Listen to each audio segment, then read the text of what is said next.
Bonjour, cette semaine dans Cap Amérique, Trump-Clinton, cette fois le match est bel et bien lancé après la victoire de Donald Trump à la primaire de l'Indiana. Son concurrent Ted Cruz a jeté l'éponge. Hillary Clinton, elle, est presque sûre, malgré sa défaite face à Bernie Sanders, d'emporter l'investiture démocrate. Le président du Venezuela, menacé par une pétition, 2 millions de ses concitoyens appellent déjà au départ de Nicolás Maduro. Et puis l'on ira au Mexique, où l'un des plus grands télescopes au monde va bientôt nous révéler les secrets du trou noir au cœur de la galaxie. On commence avec les toutes dernières nouvelles de la course à la Maison-Blanche.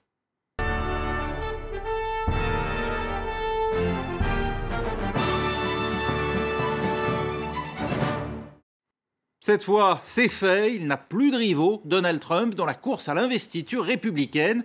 Ted Cruz s'est retiré mardi soir après une nouvelle défaite dans l'Indiana, laissant le champ libre au milliardaire conservateur. Reste la candidature de témoignage de John Kasich, pas suffisant pour inquiéter Trump, qui peut désormais se focaliser sur le plus que probable affrontement final avec Hillary Clinton en novembre prochain. Quelques accolades à son équipe de campagne, sous une salve d'applaudissements. Pour Ted Cruz, la course à l'investiture républicaine s'arrête là.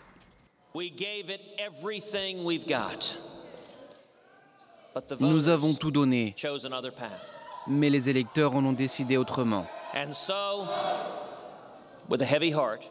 Et c'est avec le cœur lourd, mais un optimisme sans limite. Pour le futur de notre nation, nous suspendons notre campagne. Le sénateur du Texas laisse ainsi la voie libre à son principal rival, Donald Trump, qui a remporté une victoire écrasante dans l'Indiana, la 7e consécutive. L'homme d'affaires dispose désormais de plus de 80% des délégués nécessaires à l'investiture républicaine.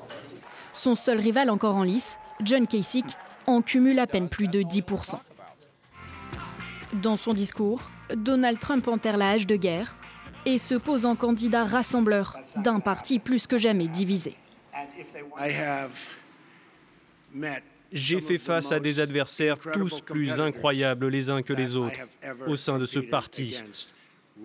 Vous savez, nous étions 17 au départ. Et je veux que tous ces candidats restent impliqués parce que nous allons gagner. Oui, nous allons gagner en novembre.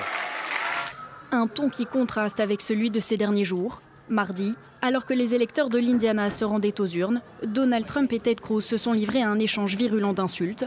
Le sénateur du Texas a lancé l'offensive, qualifiant le milliardaire d'amoral et de menteur pathologique, des accusations qui n'ont eu aucun effet sur le scrutin.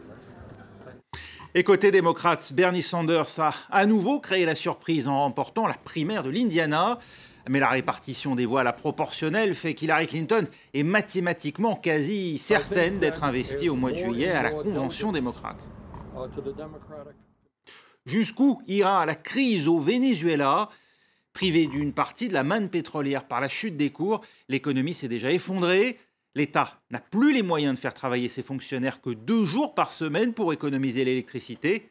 Et maintenant, l'opposition veut faire révoquer le président Nicolás Maduro par référendum. Une pétition circule, près de 2 millions de signatures en l'espace d'un week-end. Nenayem. Bras levés face à la foule, Nicolás Maduro, le président vénézuélien, s'adresse à ses partisans. Un 1er mai qui vire à la démonstration de force du pouvoir. Il ne renverse pas seulement Maduro, il renverse l'histoire, il renverse Chavez, il renverse l'héritage de la patrie. Ils, ce sont ses opposants, aujourd'hui majoritaires au Parlement. Cette semaine, ils ont lancé le processus d'un référendum contre le président socialiste. Et Nicolás Maduro l'assure, il l'autorisera si le Conseil national électoral valide les millions de signatures en faveur de ce processus. Nous avons recueilli 1 850 000 de signatures de Vénézuéliens demandant un référendum révocateur. Le Venezuela, pays producteur de pétrole, est pourtant dépendant pour son électricité de l'énergie hydraulique. Or, il traverse actuellement une grave sécheresse. Alors, plusieurs heures par jour, des milliers de foyers sont plongés dans le noir. De quoi exaspérer les habitants. Pour calmer les tensions, Nicolas Maduro annonce des mesures tous azimuts, celle par exemple de changer de fuseau horaire. Objectif, économiser de l'électricité.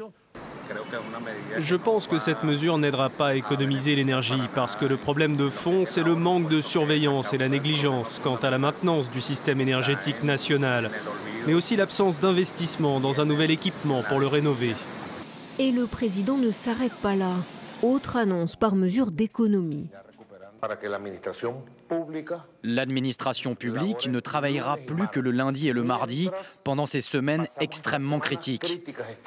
Le pays traverse également une pénurie alimentaire sans précédent, provoquée par la chute des prix du pétrole. Une situation extrême qui se traduit dans les rues par des scènes de violence et de pillage. Là encore, Nicolas Maduro annonce une mesure, l'augmentation du salaire minimum. Insuffisant car le pays souffre de la pire inflation au monde, plus de 180% en 2015. Elle devrait exploser à 700% cette année, selon le Fonds monétaire international. Cuba est en passe de devenir la nouvelle destination en vogue. Coup sur coup cette semaine, l'île Castris vient d'accueillir son premier défilé de mode de la prestigieuse maison Chanel et surtout sa première croisière en provenance des États-Unis depuis un demi-siècle. 700 touristes venus de Miami et accueillis sous les vivas d'une foule de Cubains venus célébrer l'événement dans le port de La Havane. Un événement qui reste exceptionnel. Cuba est toujours sous embargo américain. Mais certains entrepreneurs avisés parviennent malgré tout à contourner les restrictions. Il faut dire que les bonnes affaires sont légion dans un pays longtemps fermé et qui commence tout juste à s'ouvrir aux investissements étrangers, comme nous le montre ce reportage de nos confrères de France 2. C'était encore inimaginable il y a seulement quelques mois. Un bar-piscine au dernier étage d'un immeuble avec vue sur mer et l'ambassade des États-Unis. Celui qui a flairé le bon filon, c'est Richard, un Français d'origine cubaine, né à La Havane. C'est son passeport cubain qui lui donne le droit d'investir ici. En France, il avait le statut de réfugié. Le rapprochement avec les États-Unis l'a poussé à accélérer son retour. Son but, s'adresser à une clientèle américaine. Inconsciemment, dans un petit coin de ma tête, oui, bien sûr que j'ai pensé à revenir ici, parce que j'ai toujours vu le potentiel de Cuba. Même en étant jeune, je me disais, mais pourquoi n'y a-t-il pas ça, il y a tout à inventer ici, pratiquement. C'est pas l'Eldorado, parce que c'est pas un marché non plus de 400 millions de personnes, mais c'est un marché vierge. Un marché vierge qui pousse les Cubains à vendre leurs biens immobiliers. Cette maison de 140 mètres carrés, située dans un bon quartier, est équipée d'un salon, de 3 chambres et d'une terrasse à aménager. Entièrement refaite, les agents immobiliers vont la proposer 220 000 €. Mais pour le moment, il y a des conditions à l'achat. Un étranger n'est pas libre de faire ce qu'il veut. Les gens qui viennent d'un autre pays ne peuvent pas acheter tout seuls. Ils doivent s'allier à un Cubain et former une sorte de partenariat. Un risque qui peut valoir le coup. Ces hangars abandonnés vont disparaître et laisser place à une promenade piétonne. De la terrasse, on aura une vue exceptionnelle sur la mer et cette plage qui va subir un coup de jeune. Ces anciens casinos qui datent d'avant la Révolution, 1959, sont de vrais trésors d'architecture. Si le marché grimpe vite, c'est parce qu'il est ouvert aux étrangers. C'est d'ailleurs un Français qui a acheté ce bien. C'est un restaurant cafétéria qui s'appelle Media Luna.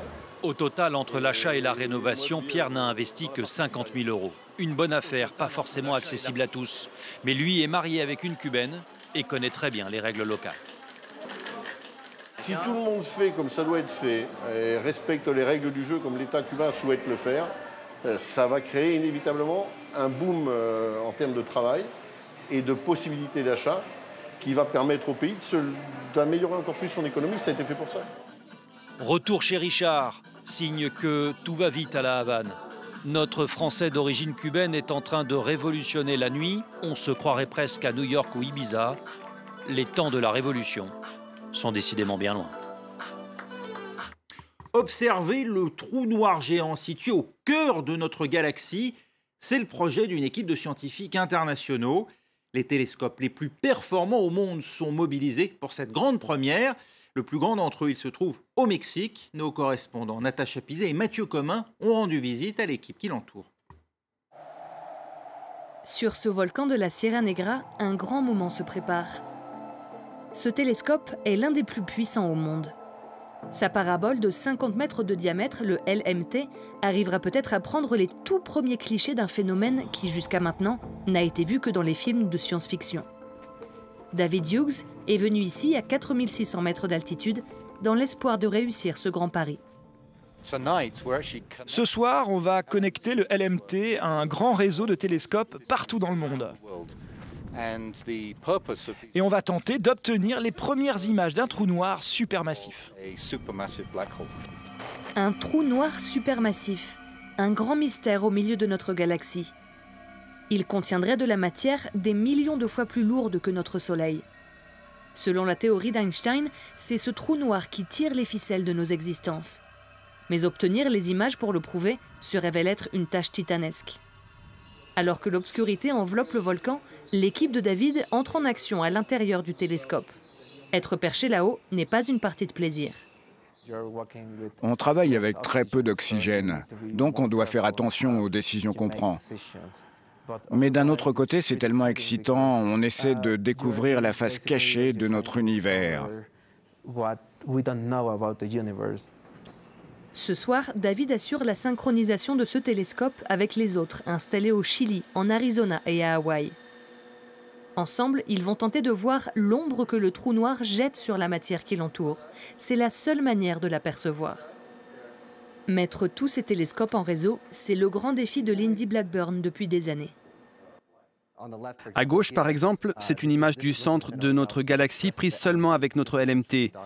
Mais on ne voit qu'un point dans le ciel. Mais si on connecte toutes nos machines pour en faire une sorte de télescope artificiel géant, on peut zoomer environ 1 million de fois. Et là, on verra les structures gazeuses qui entourent le trou noir.